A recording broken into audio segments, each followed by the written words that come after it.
and we get into our first conversation, and this is all about handball, and we're with Charles Omondi, Technical Director of the Kenya Handball Federation.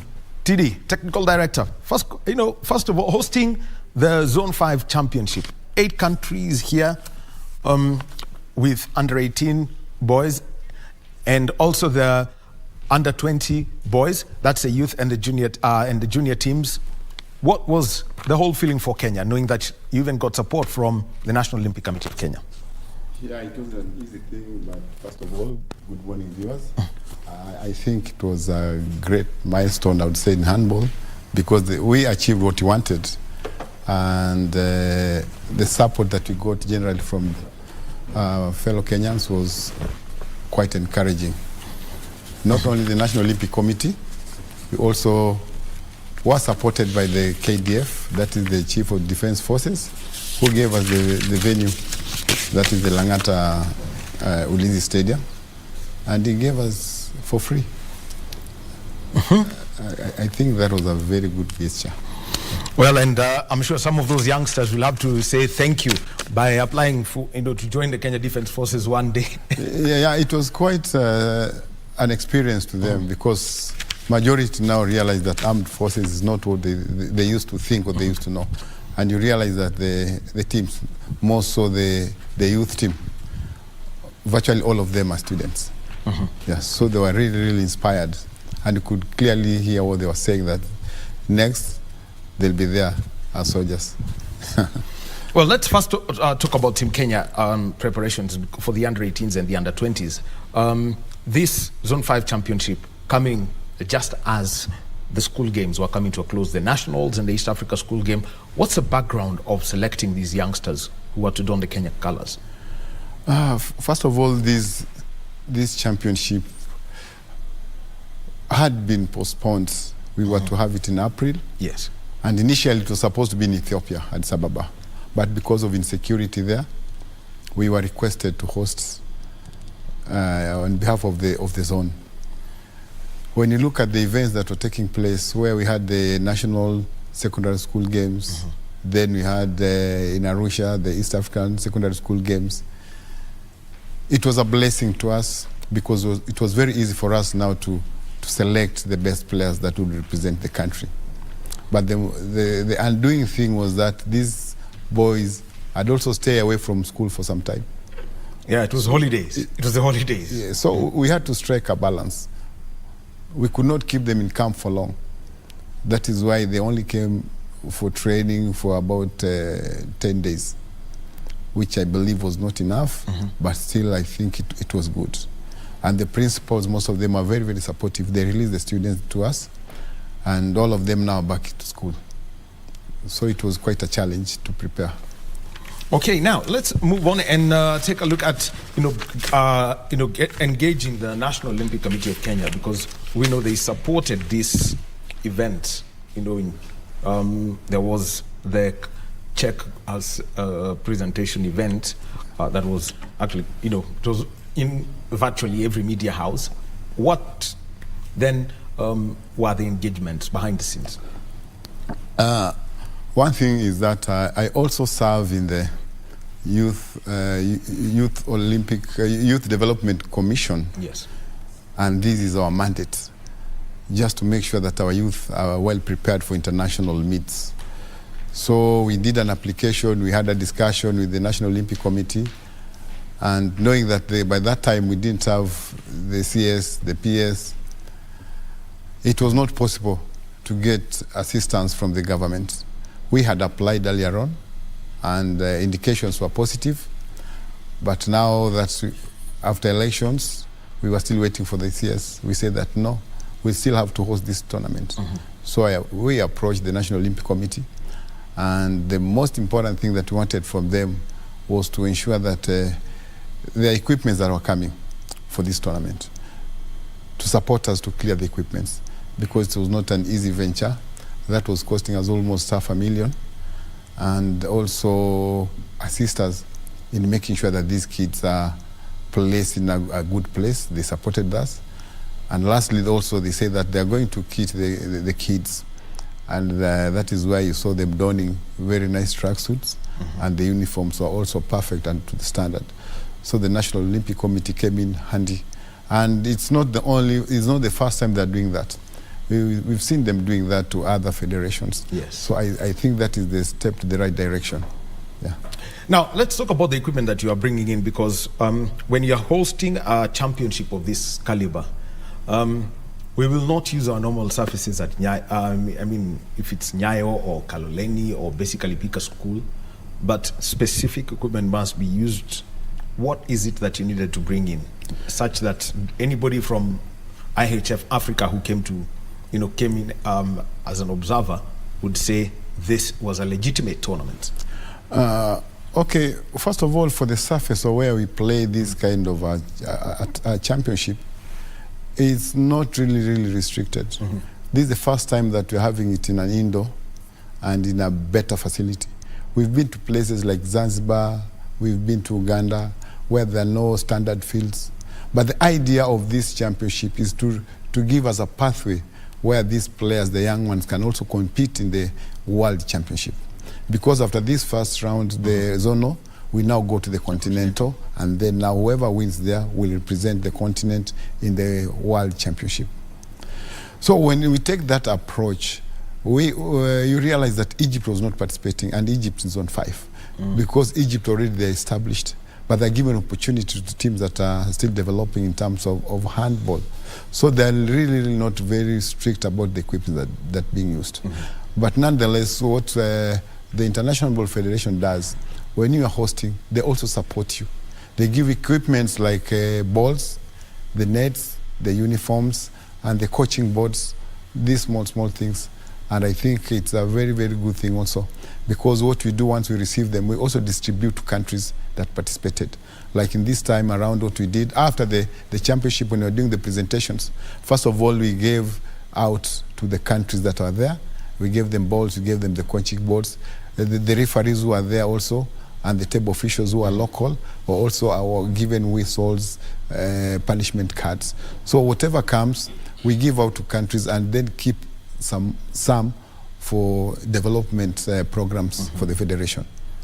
All right, so now moving on to that and the participating teams proper, let's take a look at South Sudan, Somalia, Djibouti, Burundi, Uganda.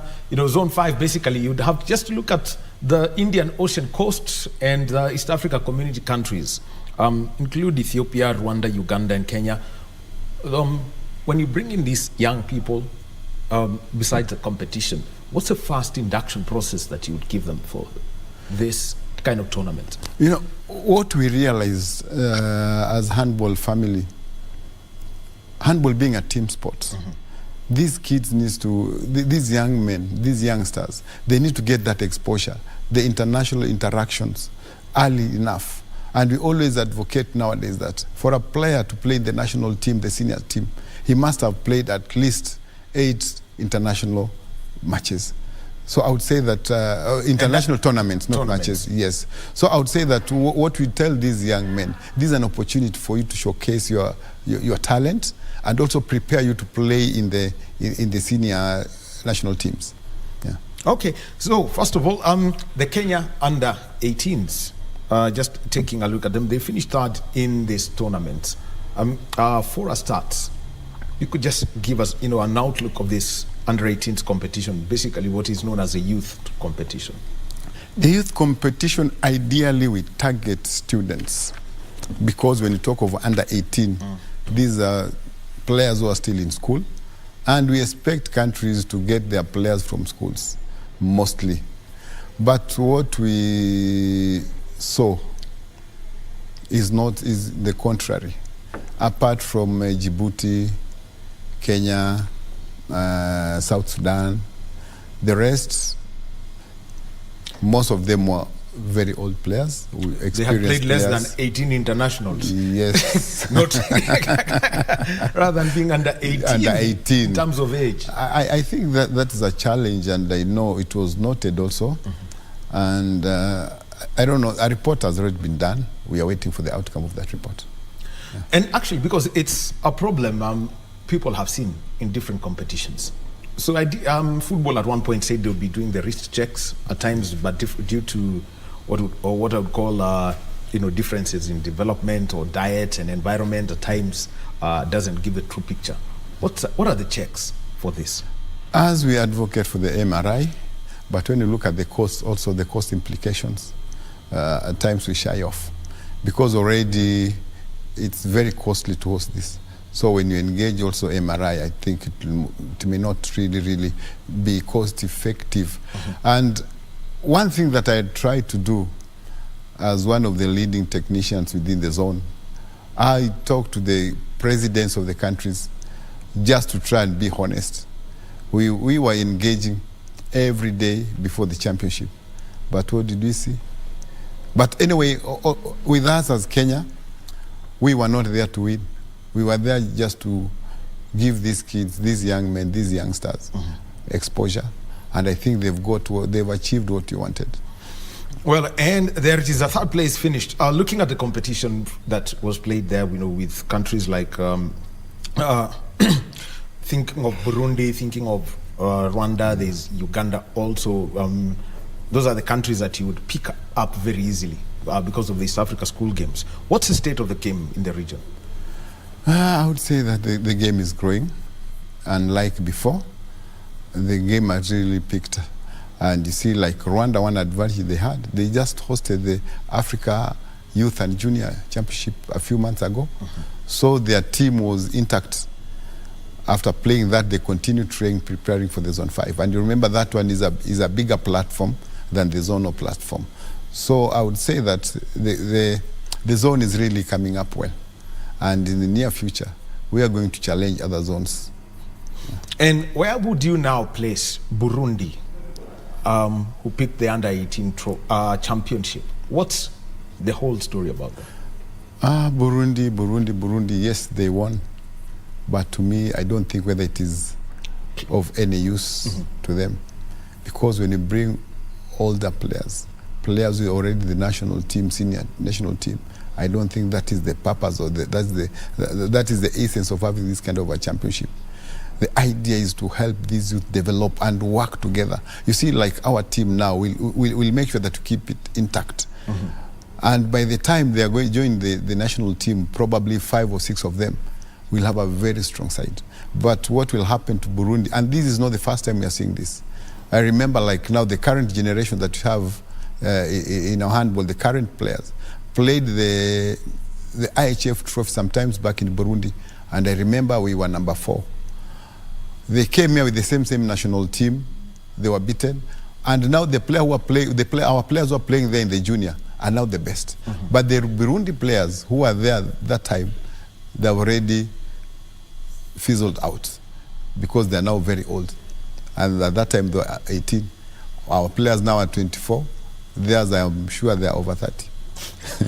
Why would you want to still succeed? I mean, why would you want to do something crazy? Because knowing that handball is a contact sport by nature, why would the zone actually allow that to happen? Development-wise, you would have that 18-year-old who comes from Djibouti, who comes from Kenya, who's from Ethiopia. Actually, that is the idea. But you see, some countries fail to understand, especially they want to show that this is development, which is not the case. But for us in Kenya here, we say that let us do the right thing. And it will pay after some time. We'll see the dividends. Let's talk about Rwanda defeating Uganda 47-39. Just going by the school games, where Uganda dominated, I think winning what? 25 gold medals. 25 gold, was it what? 18 of the 25 gold medals available. Yes. How would you categorize these two countries, specifically for the youth, before I move on to the under-20 where Rwanda won? One thing that we need to realize is that also the education system affects us a lot. Because, for example, when a player plays here as a Form 4, he goes to Uganda for 5 and 6. He'll now be meeting his junior. Definitely, what do you expect? So there's also that bit, though secondary schools now have brought the issue of age, and you see it also now bears another problem. How do you prove the age? And you see, like now, with the International Federation, the only authentic proof is the passport. And you know what happens Our passport, I know it's not easy to have 2 or 3 passports in Kenya. But in other countries, I'm not sure what happens. Because they come with these passports, next year they come with another one. And they keep on remaining the same age for a long time. And that is why you see the match between Burundi and Rwanda and Burundi. They know each other. They know each other. And it was now very easy for them to strategize and plan because they've been there for long. And like our players who are virtually all of them are new. I didn't even know. Actually, I don't think that there's a player that I know in the youth team because they're just from schools. We have players from as far as West Pokot. We are trying to tap talent from all these regions. So I think it's not fair to the youth of their countries. And now, you see, when you pick players from across the country, what's the trickle down that you would want for this particular age group?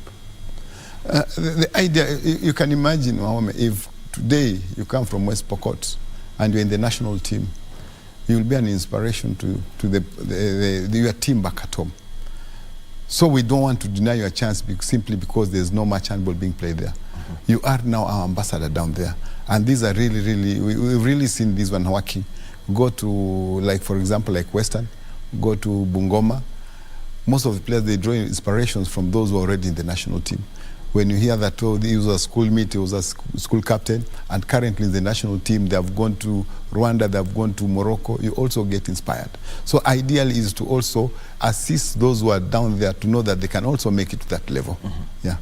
Now, let's talk about the Under-20 tournament. And now this is where you would look at, say, for example, somebody who's left high school. So it's a mix of those who maybe play breaking into the club scene and some who still may be getting towards the end of the studies. Yes. What's the procedure for selecting this team here?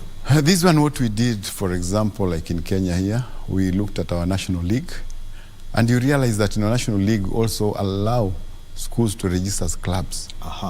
The idea was to help them comfortable participate in the tournament like the Under-20. Other than forging documents to have an older player participate, we decided that let this young boy, girl, play with our seniors so that even these other countries bring the older players, they'll still be very, very comfortable. So first of all, we looked at our national league. Then we also went for these secondary schools and these Africa competitions and picked the older players who are above 18 years. And this is how we came up with the team. And knowing, with the Handball League and all that, what kind of experiences have these players picked up? They were confessing that actually these are very different game, a very different level of competition. But their major undoing, what I've realized also, as much as our league is very vibrant, when you come to a tournament like this one, where you play 3 or 4 matches, 1 match every day, there's no time to recover. But you see in our league, we play Saturday, you miss Sunday until next week. So there's something that we have to look at. If at all you have to assist the players to get the match fitness, whereby you play, before you recover, you have another match, and that is the system that we have. So we are also thinking on how to assist these players.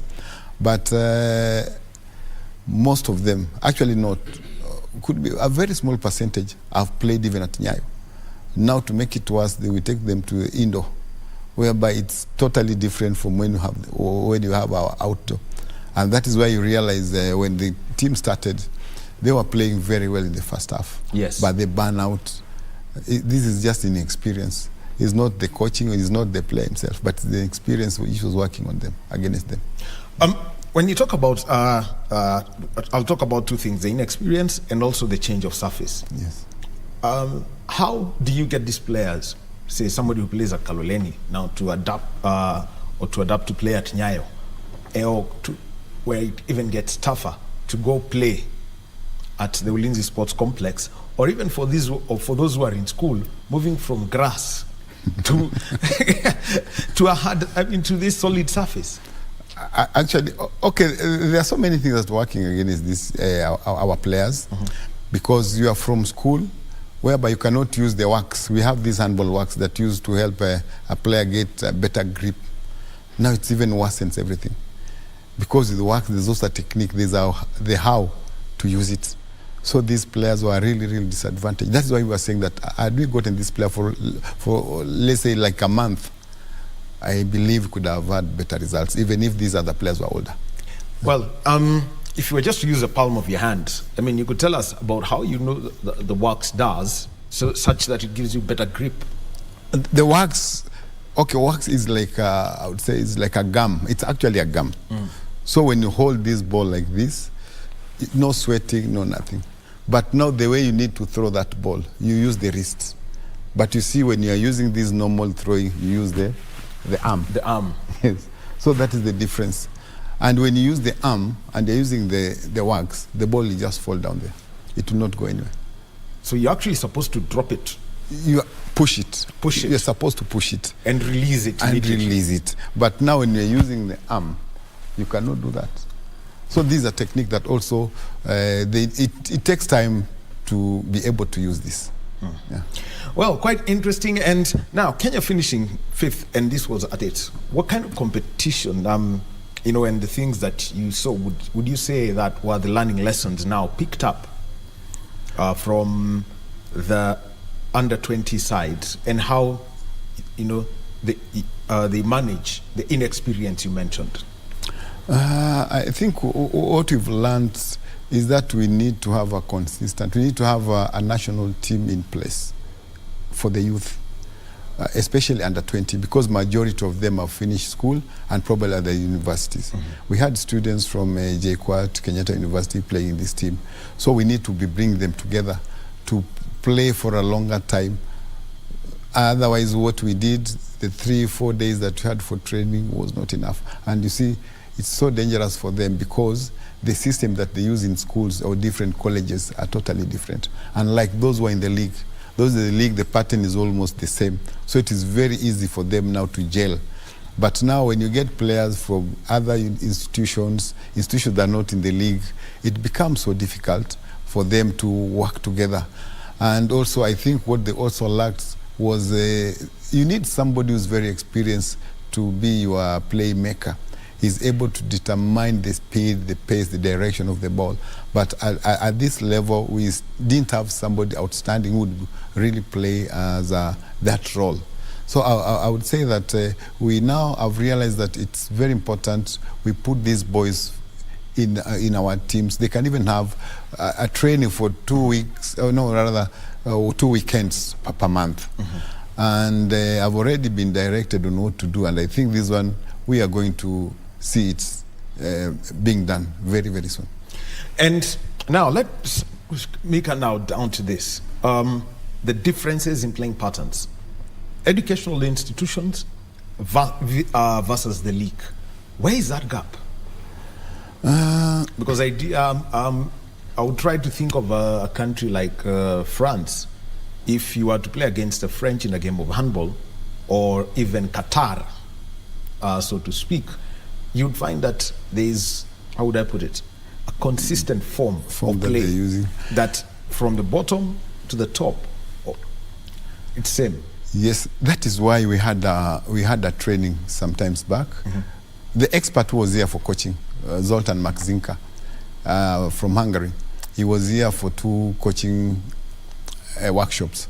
And the idea is to try and harmonize. Actually, that is what you want to do. We realized that the people who were in that training, they came from all over, and mostly like the licensed D, majority were teachers.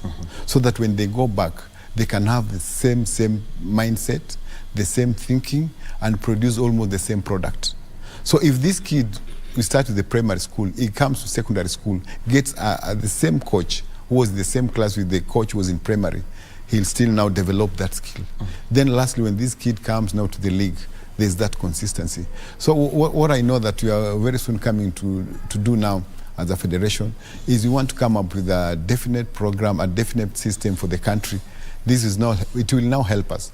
Even when you start the academies should be doing the same things all over, so that we don't have disparity in terms of the systems. But at the moment, as it is, I believe at that national league level, we play more or less the same handball. but slightly or totally different from what we see in the secondary schools, simply because of the level and ability of the coaches. They vary a lot. All right. So but Omondi now, things that instructor Zoltan, came in and gave to this. What are some of the things that maybe a coach would have wanted to attend that workshop, but would now have to learn? What are the things that they need to know from just to get the basics right? Yeah, what we did, we had, we would say that the lead coach or something like that, whereby very soon we are now rolling out also training for these coaches who are not able to attend the training, so that we harmonize. There are a lot of things that we have been doing, yes, right, but correctly, but there's a better way of doing it that now Zoltan has brought. And I want to believe that with the lead coaches that we have from various areas and engaging them, probably if we get funds now, it will be possible to make sure that the same people, we use them now, the knowledge that they got from Zoltan, they're able to disseminate the same to their colleagues around. And I think this will improve our handball, so that we just don't look at competition alone, but we also look at the quality of players that you produce. Yeah. All right, I'll use an example. What you just spoke about, the way we play our handball. If I go watch schools handball and I look at how they throw the ball, you can see that it's a full use of the whole arm. Of the whole arm. And in this case, you mentioned at the highest level, it's more about simple wrist movement. Yes. How do you get coaches to understand this and players to start adapting to that? And that's why I say that the people who are in this training, it is now their responsibility to make sure that they go down and change this one. I know it is not easy. You also face challenges down there, but I love the handball family, because we always work together and we work as a family, so there should not be any problem. I believe that we're going to adopt this and it's going to help us. And we also want to take it down to the lower 8 years. We want to start at 8 years. We normally start at 12, 13, and that is too late. So the coaches were given some books with the age categories and what to do with them. And these books are distributed. We'll make sure that this book goes to almost all the teachers around the country, to make sure that whatever they are doing, let them do the same thing. Yeah. Now, yeah, quite interesting, by the way, when you talk about the age of introduction. I remember in the high school I attended, I think it was in handball was introduced when you were in Form 2. Okay. So you can see how much of a difference it creates. The other one is handball as a sport, and let's talk about the equipment and the facilities that, the kind of support that you want. It's an indoor sport when it comes to a particular level of competition. We've seen the Ulinzi complex. What are they? I know Kasarani can host also the indoor arena. Yes. What kind of lobbying are you trying to put out there, such that the players are already prepared for the different surfaces early enough? Okay, first of all, the issue of the availability of the facilities, that is a big challenge. I remember the other day, about 2 weeks ago, the stadium management, the sports stadium, had a workshop, and they invited us. And we are telling them that the major undoing to our sports, not only handball, other than football and athletics, are the facilities. Because we have created a notion that if you build a stadium, a soccer stadium, an athletic track, then you are now a lover of sports. And I remember we challenged them. We told them, okay, we say that we are doing very well in terms of facilities. Show me any indoor gym other than the Kasarani, where you've come up with it. You see what the KDF has done. People should follow suit. Institutions should follow suit. I want to believe that they can even do it even in a simpler and manageable way. We don't need a very complicated structure like the Kasarani, no.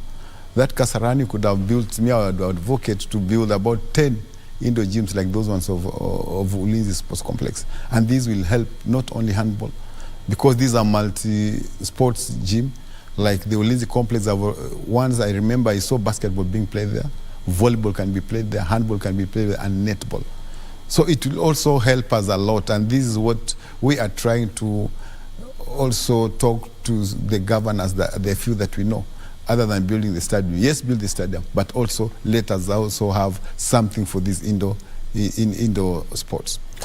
And actually, yeah, okay, you bring something that I think Kenya Volleyball Federation President Waithaka Kioni mentioned, and it was that Kenya cannot host a tournament with more than 8 teams because the FIVB, the Global Federation for Volleyball, requires that you have 2 halls if you're going to host more than 8 teams. What are the regulations for hosting, say, a 12-team tournament? No, okay. In terms of facilities? Okay, with what I know with handball, we are very flexible. At times, it's literally they beg you to host. I remember in Burkina Faso, and we're using 1 hall, where you have men and women, 12 men, 16 women. And you play there for almost 3 weeks. But it isn't that you must have this number of stadiums, but it's also good in terms of organization. And that is why we are trying to plead with the new minister now. Let's be thinking about hosting these multi-sports competitions like the All Africa Games. This is one way also to improve our infrastructure. Because I'm sure, like today, if you're told the All Africa Games, we start preparations. It will open up. We'll have new facilities coming up. What we are seeing now are built in 1987 for the All Africa Games. Yes. And nothing new other than now the institutions like the armed forces who are now coming with their own facilities. I think the government should also try to push to make a deliberate effort to make sure that we improve the facilities, and we also have new facilities. They don't have to be very big or very complicated. Let's just have very simple halls. I remember is it in Tunisia, where we went for the it was in Morocco. Morocco. 2019 African Games, Morocco. Yes, where Kaloleni handball ground will host a tournament, the All Africa Games. Actually, we are playing in estates. And they are very simple structures, but they are sufficient up to the international standard. It is possible. The only thing they need to do, at times they need to consult with the experts. We may not be experts in some sort of constructions, but we can guide on very simple structures that can still accommodate international matches. And that includes, for example, an African championship. It means that you'd have to play on a particular type of surface, and that you would guide. What normally happens, like in handball, the surface that are accepted for these international matches, we have rubber, we have timber or wood, yes, and the tartan. These are the 3 surfaces that are acceptable. So we normally come to inspect. I remember I've been to Zambia, I've been to Uganda to inspect the surfaces, and then we look at what is available. Then a decision is made whether they can host or not. Yeah. Well, the other one that we would like to now see for these players that from past the experience is, let's talk about your league and the activities there, where we are now, and we'll start with the women's side. Well, with the women's side, I know it is a problem, global problem, to have the ladies play after finishing colleges and schools. But the International Federation, I've seen the National Olympic Committee, all these trying to see how do we retain our girls in sports. We retain them to have them continue with their sports. In handball, we've really tried now, because we have engaged the schools, we have engaged the teachers. Now we're engaging the counties. I remember when we started the league, the serious competition, we had 6 teams only. But as at now, we have 12 teams. We've been able to convince most of the institutions to support the ladies' teams. And as it stands at the moment, I know Nairobi Water are still the champions, yes, and they're still leading unbeaten, followed by Ulinzi, who have just lost 1 match they lost to Nairobi Water. And then National Cereals and Produce Board are the 3rd. These are the top teams that we have. And also Kenyatta University are coming on very well. We managed to also convince the Daystar University. Now they are in the league, which I think is a very, very good thing. As for the women's team? As for the women's team. It's quite encouraging, and it's quite competitive now. Yeah. What's the scene at the universities? Because those are the institutions that would serve as a real bridge especially for women in sport. We know Strathmore. We've seen what Strathmore have done with their scholarships and that. Yeah, for the women, I know also Strathmore is also helping us when it comes to absorbing these players, the ones who have performed well in school. But the problem is that after finishing, upon completion of their studies, we don't know where they go. Nairobi watu wapatie kazi. That is why we are talking to the counties.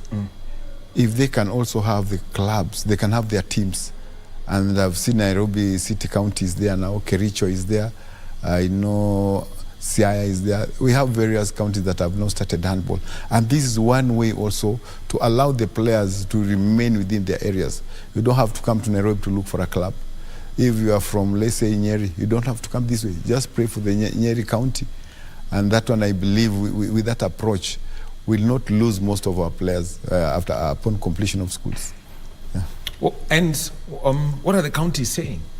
Because sport is actually devolved. It's only the policy matters that are now with the State Department for Sport. The counties, most of them are very positive, and you've seen in the county games. I think the last time they were in Kericho, we had handball as a demonstration sport, and this year I think it's going to be among the competitive sports that earn points. So I think we are on the right track as far as handball is concerned, and the relationship with the counties, I think we're on the right track. Yeah. So, and now still on the women's side, zonal competition, continental competitions, what's the outlook for the, as we head into, as 2022 comes to a close, going into 2023? It's very unfortunate that will not be represented in Senegal. We have the Cup of Nations starting in 2 weeks' time. We could not commit ourselves to that because you know what was happening at the moment. We failed to honor our invitation or our participation in Egypt during the men's Cup of Nations. And that is why, as a federation, we felt that no, it is not fair for us to try it again before we get any confirmation from the government. What we know, we have now gone back to is we start preparing for the All Africa Games qualifications, knowing that it's also not an easy championship. And if all goes well, we might host it so that we have an advantage. And this time around, I've seen Egypt, they're really very active in terms of participation. And I believe they bring their ladies here, which will be a challenge. So we have to start preparations early enough if at all you want to participate in the All Africa Games in Ghana. Yeah.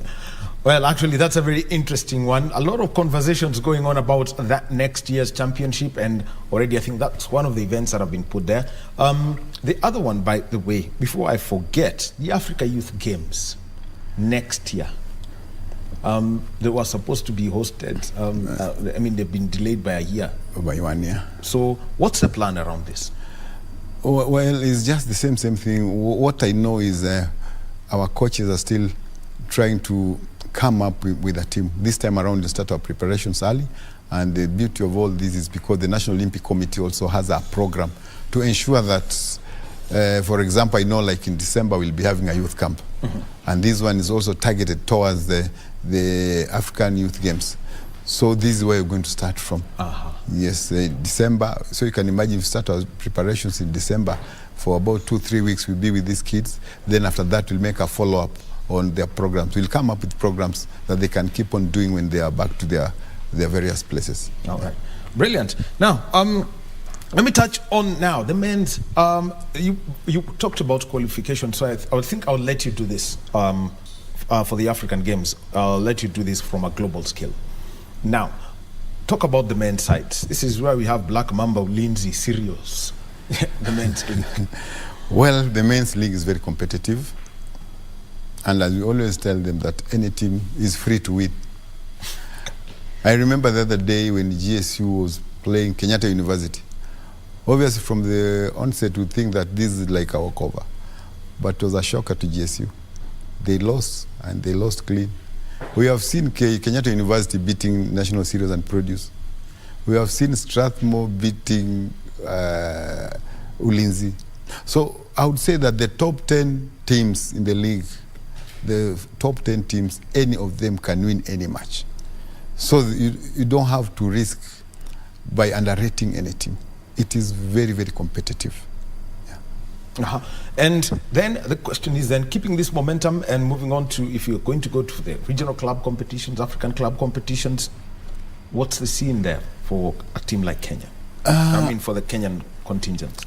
You know, what normally happens with the men also is very competitive when you look at it from the continental point of view. And that is why at times you see we might have a very good team, but when you go there, things are totally different. But what I've liked about our men now, majority of them have got exposure. They have played international meets. That's why I said during the inception, when we started, I said that it's very important for the youth to play at that level, so that when it comes to the senior team, he's very comfortable. I'll give an example. When we went to Tunisia some 4 years ago, 3 or 4 years ago, we had a very good side. But the first 2 matches we were losing, I would say that the experience locally, but at that platform, or the continental platform, it really harassed them. Even going for fast break, they could not score. Is it a stage? Was it stage fright? Yeah, it's stage fright, and it's very serious. Because when you go there, first of all, you look at the kind of facility you're going to use. You look at the opponent is an Arab. You've never met an Arab, and that is why I want you to meet the Arab at that low level. You meet the Nigerian at that low level, so that when you meet them, these are common people. When you look at a player like Brian Matthews, you look at Georgiadis Madegwa, these are players who are playing outside there. When they come here to play for the national team, they would score even from the center when you're playing Egypt. I remember one time the Egyptians had to mark Brian man-to-man. Otherwise, he was just scoring at will. So this is the kind of thing that we need to have, whereby we have our players going out playing in the European League, playing in the Arab League, so that when they come back here with that experience, they'll also assist us. Yeah. What are the opportunities for players who are playing? I mean, the top players you mentioned, Madegwa, Brian. What are the others? What about for the others outside there? Now, with the kind of networking that we have now, I know opportunities are opening up. I know places like Hungary are ready now to assist us, have our players there. We are also reviving our relationship with the Denmark Handball Federation. And I want to say that I know by 2023, working with the National Olympic Committee, we'll have not less than 10 players playing in other leagues. And this is the one way to improve our handball locally. When players see that opportunities are there, they also get inspired. And we had a discussion sometimes back with the Secretary General of the National Olympic Committee, Francis Mutuko, and he said that you just draw a program, let's sit down and see what comes up. Recently, yesterday, I had a discussion with Zoltan about the opportunities in Hungary, and he said he has offered us 2 slots. So we just need to sit down and look at a person who can play in their league, and at the same time be trained as a coach. This is a 3-year program. It's a degree program. So we are working it out. There are some names that have been floated. We look at them and then connect them with Hungary. So these are the ways of creating opportunities to our youth. Actually, now that you've mentioned, you know, it's very interesting that you're going on what I would call a semi-professional contract, and at the same time, it's a scholarship. What are some of the, what is the criteria that is required of somebody? Is it, apart from the skill around the sport itself, let's also take a look at where their papers fall. The beauty of most of our handball players now, they've been to school. I remember the coach now, Nairobi Water, got a scholarship to go to Greece because of his papers. And that should not be a problem. Most of them now have, I believe most of them have their first degrees. So pursuing further education would not be a problem. Yeah. Handball coaching opportunities that everyone should know. If we are to develop the sport, it has to come from, okay, these days saying bottom up makes you sound it's actually a political statement, but that's what, that's a conversation that has been forever in sport. You start at the grassroots and come finish off at the national team, where you just have the 12 players in the national team. Now, when you look at our coaching, like now, the ones we had Brian Matthews and Thaddeus Songoro having their first assignment or engagement as the national coaches. These are coaches who've been to Denmark. They've also have their license D training, license C training, and they're qualified. So what we need to do is just give them opportunities. And we're going to see more of this when you have our women teams coming up also. We might also look for other coaches to beef the coaches who have qualified. We give them opportunities. Not only the same coaches always now and then, no. What we are doing as a federation, we want to give opportunities to all those people also who are committed and who will love the sports. We give them those opportunities. That's for the coaching. The other one is improving officiating. Everyone says the moment you see a country sending a referee to an international competition out there, something right is happening in the sport. What's the pathway for that? Refereeing, that is it's a big problem, but not our problem as a country. Like we had George Ondeko, one of the delegates, was here for the Zone 5. We have very good referees, well trained. Luckily enough, we are now 2 of us, me and George. We are able to train the referees to the highest level. But somehow at the continental level, we still have a problem. There's a big problem about selections, appointments, and it's quite discouraging. But the beauty of our president, he listens. I thought he would be here so that we have a discussion with him. It was not fair that we didn't have any referee from the zone. But it is, okay, that is the practice. These appointments are done by the Continental and they give the Continental referees. That one tells us that within the zone we don't have a Continental referee. And it is a concern to me. The referees that we have, they match whatever we have in the continent. But the biggest undoing is the issue of the training itself. Like some 3 weeks ago, we had a training in Ivory Coast, and the cost implications to carry a referee to go and train there. It's not a cheap thing. So we were torn in between, either to take the referees for training or to host these Africa Zone 5. And that is why our referees were missing. Not that they're not good. We have very good referees. Also, we have, like, I know Uganda have one pair which is good, Rwanda the same. So we just need to see how we'll sit down as a zone and help the referees attain the badge. Yeah. And this is where I'd like to bring it in, because I've spoken with, if I pick the concept of refereeing and player expectations, you get used to a certain standard of refereeing. You go to one where somebody is no nonsense and is following the rule book proper, you start getting shocked. It's things you don't take for granted. I've had that with Kenya 15s. I've had football. Players come and they're taken for a workshop. They realize some of the things they do just to make it look flowery are actually they're not allowed. They are not allowed. The same with volleyball and handball. How are you doing so that there's a high quality? Handball, I wouldn't say that you have that. There isn't much gap. The way we run our league and officiate our league, most of the referees, I would say that they do the right things. Probably the mistakes, which are the errors that they commit, are the normal errors. But the standards, majority of them are the standards, and they know what should be done. Most of our players, they also, whatever we officiate here is what they meet outside. You can imagine now, like our under 18, who are just students. They've never played international match, but they are still very comfortable with the officiation. That one also tells us a lot. As a federation, we've conducted several trainings, and I believe from tomorrow also, we'll be having a training with the armed forces, or we'll be working with their referees. We want to train their referees. So to us, handball, that is not is a thing of the past.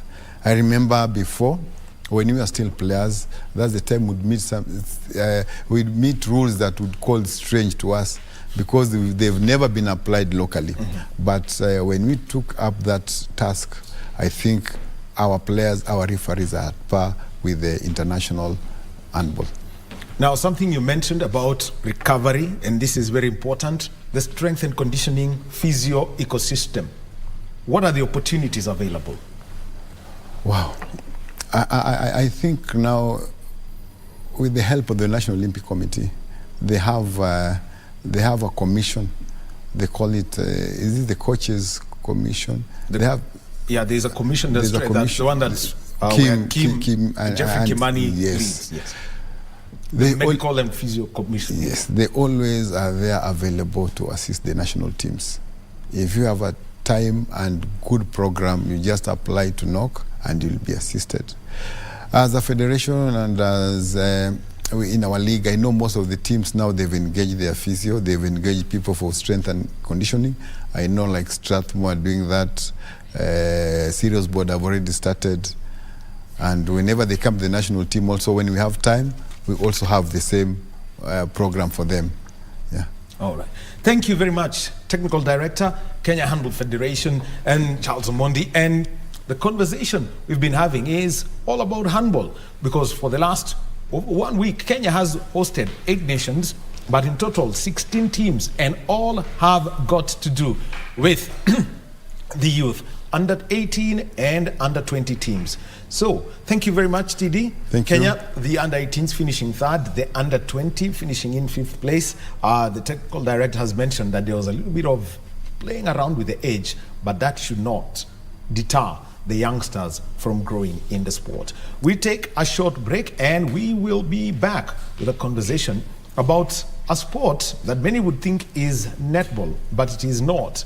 Plus, the Embassy of Argentina has sponsored a competition at the University of Nairobi on the 5th of November. Handball.